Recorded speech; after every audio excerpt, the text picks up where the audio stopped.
As someone looking forward to unlock their entrepreneurial potential, there's one skill set that they really need to have in their skill bucket, and that's none other than action learning. This is as simple as it gets. Yeah, it's basically where you get to learn through action.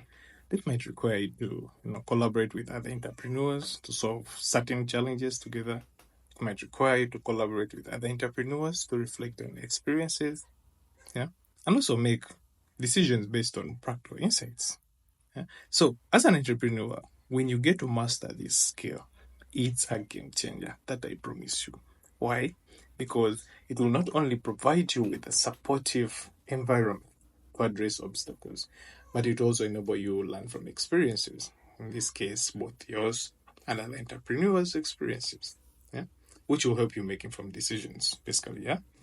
And two, by actively engaging in a problem solving, you get to develop new skills, you get to test new ideas rapidly, you get to foster collaborations, yeah, and all this will drive continuous learning throughout your adventure. And in the same essence, it will offer you with a structured framework to enhance problem solving abilities, drive innovations, navigate through complexities of entrepreneurship effectively. The list goes on.